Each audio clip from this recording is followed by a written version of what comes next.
Start হয়ে গেছে তো? না, স্টার্ট করতে হবে।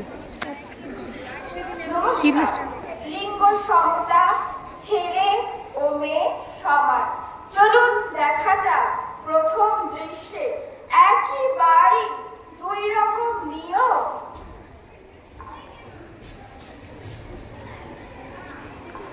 রিয়া, মা একটু এসো তো রান্নাঘরে, আমাকে রান্নার কাজে সাহায্য করবে। পড়াশুনো পরে করে নেবে।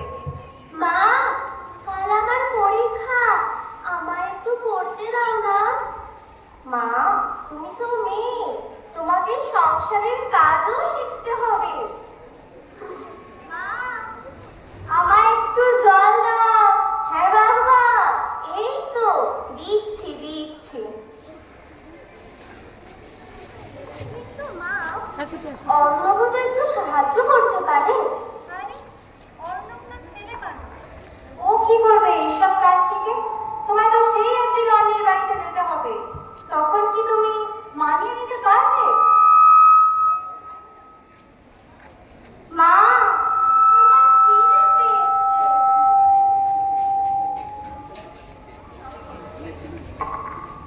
এই তো বাবা, আমি এক্ষুনি খাবার আনছি।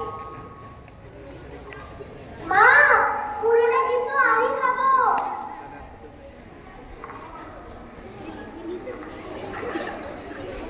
কি বললে? মুড়ো খাবে? মেয়ে মানুষের একই অভ্যেস, মুড়ো খাওয়া। মুড়ো তোমার ভাই খাবে। মা, তুমি মুড়োটা দিদিকে দিয়ে দাও, আমি খাবো না। না, তা বললে কি করে চলবে? তুমি মুড়ো খাবে না মানে?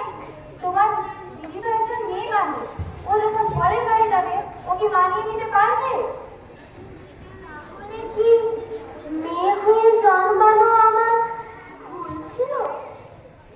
একই বাড়ি, একই বাবা মা, কিন্তু শুধু ছেলে ও মেয়ে হওয়ার কারণে দুই রকম নিয়ম। এটাই কি সমতা? চলো দেখা যাক দ্বিতীয় দৃশ্যে স্বপ্নের মূল্য ঠিক কতখানি মর্যাদা পায়। অর্ণব, তোমার পড়াশোনার জন্য আমি তোমাকে নতুন কোচিংয়ে ভর্তি করিয়ে দেব। বাবা, আমিও বিজ্ঞান নিয়ে পড়তে চাই, আমি ইঞ্জিনিয়ার হতে চাই। ইঞ্জিনিয়ার? মেয়েদের অত ধরে দিয়ে দাও, এমনিতেও তোমার বিয়ের জন্য আমার টাকা জমাতে হবে। বাবা, তুমি দিদিকে পড়তে দাও, দিদি আমার থেকেও ভালো পড়ে। তুমি তো ছেলে মানুষ, তুমি ওসব বুঝবে না। আমি ছেলে নয় বলে কি আমার স্বপ্ন ছোট হবে? দ্বিতীয় দৃশ্য, অবশেষে শুরু হলো পরিবর্তন।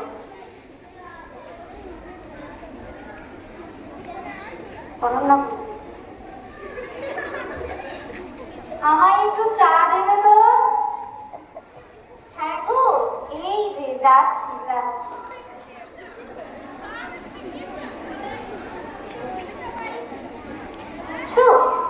একটা কথা বলি, বলো।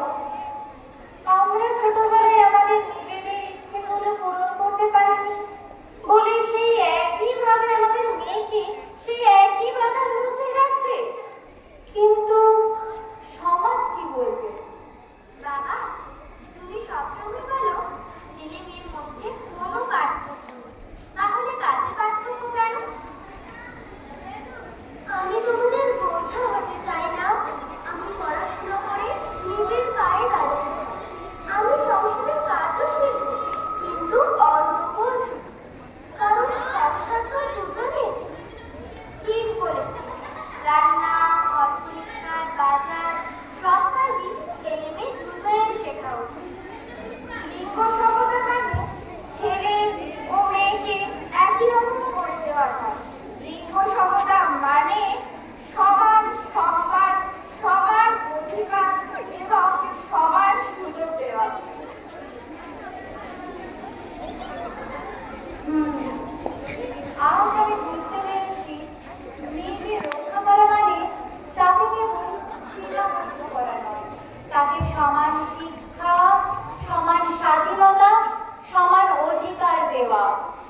হবে। আজ থেকে আমার পরিবার